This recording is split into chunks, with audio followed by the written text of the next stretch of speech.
Hi, Marlene here from New Generation Careers. Today we're up to tip 2 on why I can't get a job. A lot of people are applying for jobs and they're not getting an interview, let alone the job that they want. So I'm here sharing some tips and tricks from 12 years of resume writing so you can have a bit more of an understanding of what your resume actually is. Your resume is a marketing tool to get you an interview.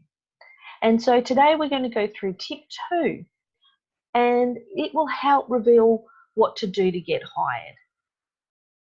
So let's move into it. Hi there. Today we're going to talk about keywords. You might have heard about keywords, and if we think back to yesterday's video where I was talking about targeting your resume, as I said, you can't apply for a job until you know, or you even can't write your resume. And this is the way I work. I can't write anyone's resume unless I know what job they're going for. So if you don't know what I'm talking about with targeting your resume, have a look at yesterday's video. And what you do is you find the job ad you're after. And I did say that once you see a job online, it's too late, because as soon as it's advertised, other people are competing for it. And they actually have, I think it's probably about 7 or 13% of jobs advertised are filled online. It tends to be who you know and building your network and reaching straight out face to face with companies for your ideal job. So when I did say Seek and Indeed and Career One aren't the place to find jobs, I'm not saying don't use these sites. I'm just saying there's a way to use them strategically. So if you're not sure what job you want, definitely spend a lot of time on them, searching for your ideal job. Don't necessarily limit yourself to local jobs, because you might have skills for a role, or you might want to do a particular role and not know what its job title is. So sometimes you can find 5 or 6 different jobs that are all the same and your ideal job, but they could be in totally different states, and that's okay. You can have 5 of these open while you're looking at how to target your resume and what the keywords are. So it sounds a little bit odd, but I use Seek as a research tool to find keywords. So let's say you're looking at admin, you know what admin you want, which could be in a school, it could be in a law firm, it could be in a medical centre. So you're going to look for every job that's admin medical, because once you've got 4 or 5 up, you're actually going to start to see the keywords. And so that's what we're going to talk about today. Again, if you're looking at trade skills, electricians is a really good example. Recruiters have actually given me as to why you need to target your resume and use the right keywords. There was a recruiter a few years ago. He put a job ad up for an industrial electrician and a maintenance electrician. They're actually very different. And when he put the jobs up, he made the effort to change his words for the key words to make sure that he attracted the right people. He also changed the job title, and people just sent the exact same resume in for both jobs. So this is why you have to tailor your resume. You put the job title of the role you're going for. It only takes a few seconds to change it, so it's not a big deal. The keywords are something that you've got to be a little bit more strategic about and to dig for. So let's have a look at some keywords. So we've got Jessica here as an example. Like yesterday, we're looking at targeting your resume.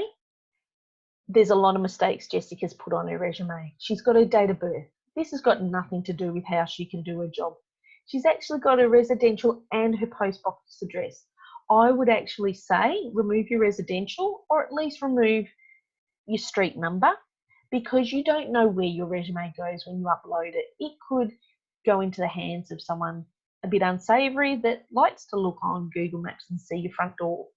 So they don't need to know exactly where you live. They need to know your suburb, because some recruiters or applicant tracking systems, as we talked about yesterday, are looking for keywords, and they might be looking for a keyword to find someone in their local area.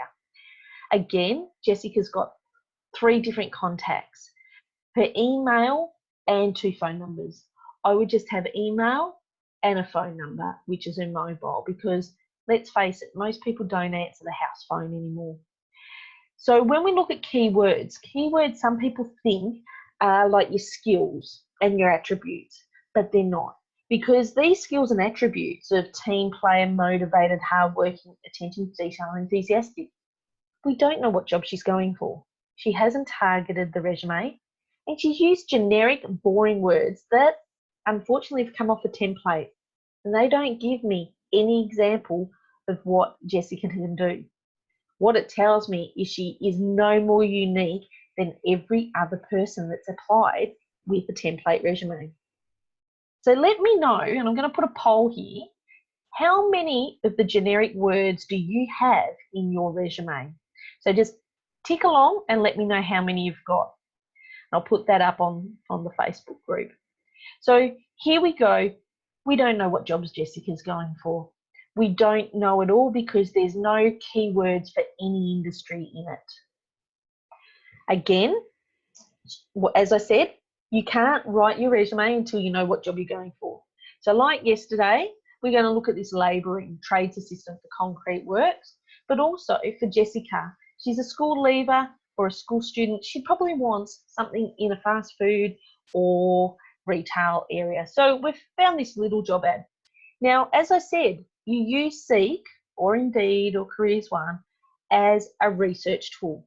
So you pull up a whole lot of concrete labouring jobs, 5 or 6, it doesn't matter what state or where they're located, because this is a key component, is to find these keywords. Any fast food jobs, you want to find them. So what we can see straight away is some of the keywords here for cook kitchen hands is having a positive attitude, the ability to take direction, be friendly, be available to work weekends and nights, be reliable, be friendly and positive. Now, sometimes you can actually find a few more keywords.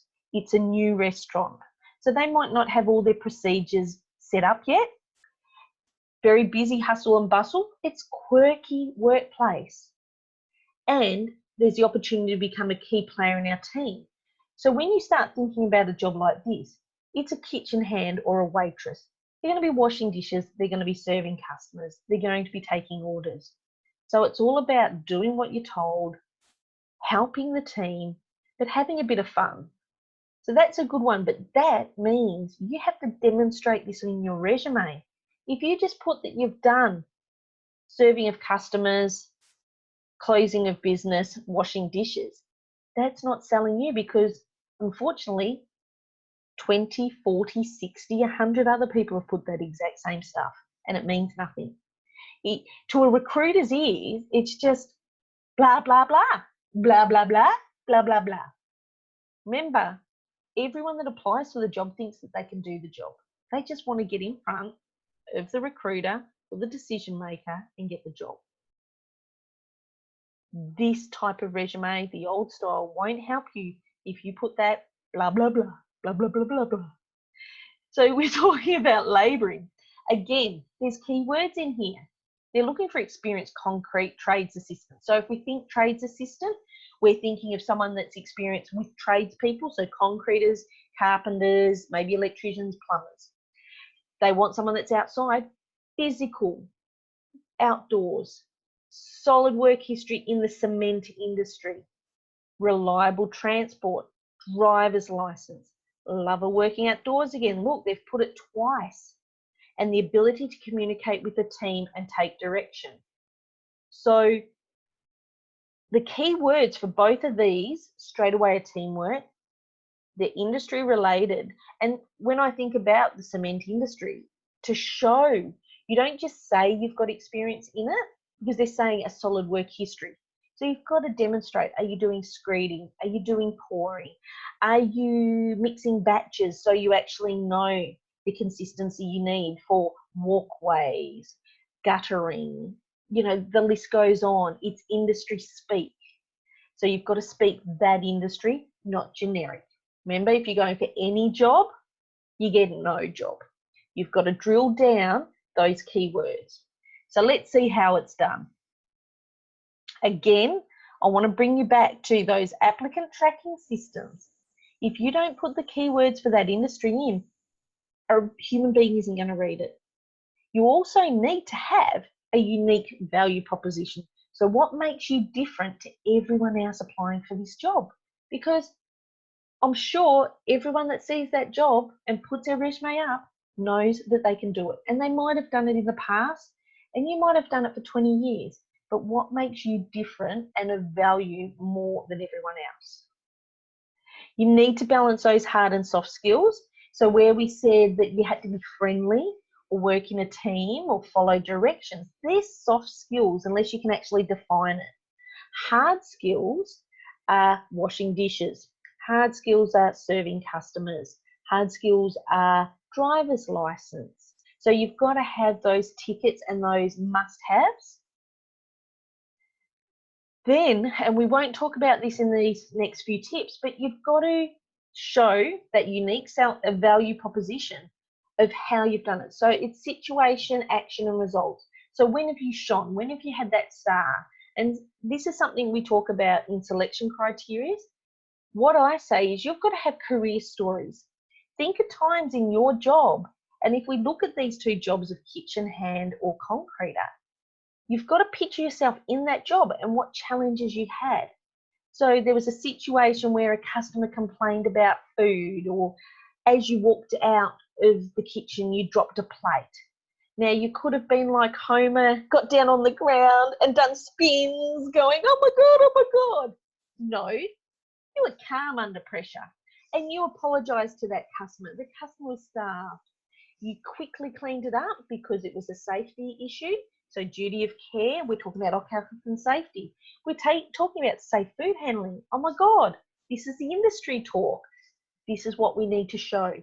So when you have a situation where the plate dropped, you cleaned it up, and you quickly fixed up another meal for the customer, it's showing that there's been a situation, there was tasks you took, there was action, and there was results.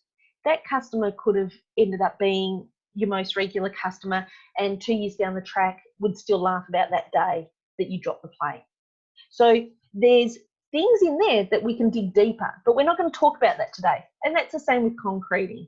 You might have had one of the fastest pours or the largest pours in a high rise. There's stories there, but these are the key words that all relate back to that industry and the industry speak. So what happens in that industry? What are the words that that industry use? And every industry uses different things.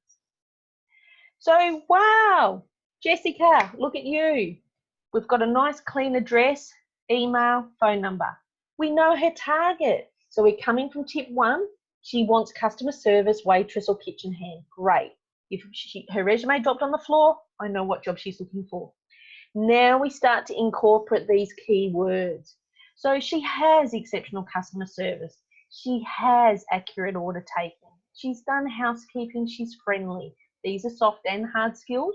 She's got experience in waitressing. She is fast and efficient. Safe food handling, high presentation skills, professional phone manner, security procedures, cash handling and FPOS. These are great. We've got the words there. But at the end of the day, they still mean nothing unless you back them up. And that's where that car and star come in, and we'll talk about that later. Here we go with Peter. Again, nice clear email address, phone number and home address. As I said, you don't need to put the number. He's got his job title. He's actually specialising in civil construction. So he's not looking for high rise. Or he could be, but he's not looking for maintenance jobs. Now also, he's actually put a summary, and these summaries are showing how you're going to save time and money for a company, not what they can do for you. But if we look, we're talking his language, screeding and pouring concrete. Traffic management, so you have to set up the traffic management so people don't step through that concrete or write their names in it. Roads and drainage, so that's another skill. So it's not just showing civil construction, it's actually showing road works and drainage. So that's a bonus. It's showing that he's got more experience. He's also not just tying himself to the concreting, he's putting that he's MIG welding and steel work. So this could be about framing up, If you think that you're on a construction site and just before the concrete is laid, they're putting the Rio down. So that needs welding. So Peter's already thinking one step ahead to just laying concrete and being an assistant. He's showing that he knows what it means to do the job. He can also get on a loader or bobcat, so to make sure that ground's flat, and he knows concrete specifications. So there's a lot of different mixing involved. He said that he's got the civil and projects experience. He's also got formwork and finishing. So this is the language of concreting. It's not just saying, I've done concreting, you know what I do, give me a call.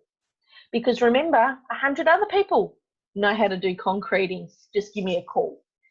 This is getting you through the applicant tracking system, and that's the biggest thing.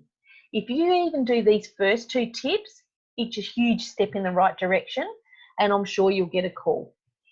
If you've done something similar to this and you haven't got a call, check out the next few videos, because you've got to back it up. This isn't going to get you a job. This is going to get you through an applicant tracking system. So what I want to know is, give me some keywords for your industry. And if you're stuck, let me know what industry it is, and I'll throw you some keywords in the comments. So let's get work happening. If you are stuck, stop being stuck, reach out and ask for help. And I'll see you tomorrow.